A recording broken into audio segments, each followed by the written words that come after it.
Pay scale আন্দোলনকারীদের উপর হামলা নিয়ে সরকারকে ২ দিনের আল্টিমেটাম জামাত আমিরের। তো দর্শক, নবম পে স্কেলের আজকের সবচেয়ে বড় গুরুত্বপূর্ণ নিউজটি শেষ পর্যন্ত দেখুন এবং শুরুতেই চ্যানেলটি সাবস্ক্রাইব করে রাখুন পরবর্তীতে নবম পে স্কেলের সকল গুরুত্বপূর্ণ আপডেট সমূহ সবার আগে পেতে। তো দর্শক, নবম পে স্কেলের দাবিতে আন্দোলনরত সরকারি কর্মকর্তা কর্মচারীদের উপর পুলিশের হামলায় অন্তত ২৫ জন আহত হয়েছেন। তাদের মধ্যে ১৯ জন ঢাকা মেডিকেল কলেজ হাসপাতালে চিকিৎসা নিয়েছেন, বাকি ৬ জন এখনো চিকিৎসারত। পে স্কেল বাস্তবায়নের দাবিতে চলমান সরকারি কর্মচারীদের আন্দোলনের উপর সাম্প্রতিক হামলার ঘটনায় তীব্র প্রতিক্রিয়া জানিয়েছেন জামাতে আমির। তো দর্শক, রাজধানী সহ বিভিন্ন অঞ্চলে শান্তিপূর্ণ কর্মসূচিতে অংশ নেওয়া আন্দোলনকারীদের উপর আইন শৃঙ্খলা বাহিনীর বল প্রয়োগ, লাঠিচার্জ, জলকামান, টিয়ারশেল ও ধরপাকড়ের ঘটনার পর দেশজুড়ে যে উত্তেজনা ও ক্ষোভের সৃষ্টি হয়েছে তারই প্রেক্ষাপটে দেওয়া এক বিবৃতিতে তিনি এই হামলাকে রাষ্ট্রীয় দমন নীতির ভয়াবহ প্রকাশ হিসেবে আখ্যায়িত করেন। তিনি বলেন, ন্যায্য অধিকার আদায়ের আন্দোলন কখনো অপরাধ হতে পারে না, আর সেই আন্দোলন দমন করতে গিয়ে রাষ্ট্রীয় শক্তির ব্যবহার গণতন্ত্র, মানবাধিকার ও সাংবিধানিক চেতনার সম্পূর্ণ পরিপন্থী। জামাতা আমির আজ এক গুরুত্বপূর্ণ বক্তব্যে সরকারকে ২ দিনের আল্টিমেটাম প্রদান করেছেন গ্যাজেট প্রদানের। তার ভাষ্য অনুযায়ী চলমান পে স্কেল আন্দোলনের সময় কর্মচারীদের উপর যে ধরনের হামলা ও প্রতিবন্ধকতা সৃষ্টি করা হচ্ছে তা সম্পূর্ণভাবে গ্রহণযোগ্য নয়। তিনি আরো বলেন, যদি ২ দিনের মধ্যে গ্যাজেট জারি করা না হয় এবং কর্মচারীদের ন্যায্য দাবি বাস্তবায়নের নিশ্চয়তা না দেওয়া হয়, তাহলে আন্দোলনকারীরা কঠোর পদক্ষেপ নেবেন। জামাত তাদের পাশে রাজপথে নামবে। তো দর্শক, ভিডিওটির এই মুহূর্ত পর্যন্ত যারা দেখছেন, চ্যানেলটি সাবস্ক্রাইব করে রাখুন পরবর্তীতে নবম পে স্কেলের যে কোনো গুরুত্বপূর্ণ আপডেট সবার আগে পেতে। তো দর্শক, বিবৃতিতে জামাতে আমির স্পষ্ট ভাষায় বলেন, পে স্কেল কোনো রাজনৈতিক বিলাসিতা নয়, এটি লাখো সরকারি কর্মচারীর জীবনের মৌলিক অধিকার। দীর্ঘদিন ধরে দ্রব্যমূল্যের ঊর্ধ্বগতি, নিত্য প্রয়োজনীয় পণ্যের দাম, বাসা ভাড়া, শিক্ষা ও চিকিৎসা ব্যয়ের লাগামহীন বৃদ্ধি সাধারণ মানুষের জীবনকে অসহনীয় করে তুলেছে। এই বাস্তবতায় বর্তমান বেতনে একজন কর্মচারীর পরিবার চালানো প্রায় অসম্ভব হয়ে পড়েছে।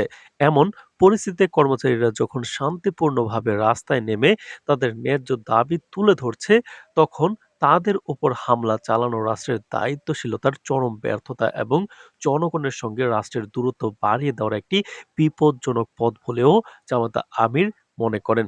তিনি আরো বলেন, ইতিহাস সাক্ষী দমন পীড়ন দিয়ে কখনো কোনো ন্যায্য আন্দোলন দমন করা যায়নি, বরং দমন নীতি আন্দোলনকে আরো বিস্তৃত করে, ক্ষোভকে আরো গভীর করে এবং সমাজকে অস্থিতিশীলতার দিকে ঠেলে দেয়। পে স্কেল আন্দোলনকারীদের উপর হামলা সেই পুরনো দমন নীতিরই পুনরাবৃত্তি, যা শেষ পর্যন্ত রাষ্ট্র ও জনগণ উভয়ের জন্যই ক্ষতিকর হয়ে দাঁড়ায়। তিনি দাবি করেন, এই হামলার ঘটনায় জড়িতদের চিহ্নিত করে নিরপেক্ষ তদন্তের মাধ্যমে আইনের আওতায় আনতে হবে এবং আহত আন্দোলনকারীদের যথাযথ চিকিৎসা ও ক্ষতিপূরণ নিশ্চিত করতে হবে। জামাত আমির বলেন, সরকার যদি সত্যি জনগণের সরকার হতে চায়, তাহলে তাকে শক্তির ভাষা নয়, সংলাপের ভাষায় কথা বলতে হবে। আন্দোলনকারীদের সঙ্গে আলোচনা করে যৌক্তিক সমাধানের পথে হাঁটতেই হবে। তিনি বলেন, রাষ্ট্র চলে জনগণের করের টাকায়, আর সেই রাষ্ট্রের কর্মচারীরা যদি ন্যায্য অধিকার থেকে বঞ্চিত হয়, তাহলে সেই রাষ্ট্র ব্যবস্থার ভিত্তি দুর্বল হয়ে পড়ে।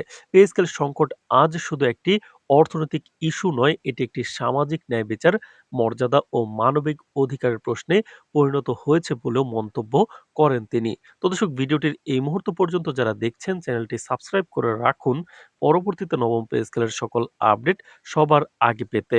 তো দর্শক, এদিকে হামলার ঘটনার পর আন্দোলনরত কর্মচারীদের মধ্যে ক্ষোভ আরও তীব্র আকার ধারণ করেছে।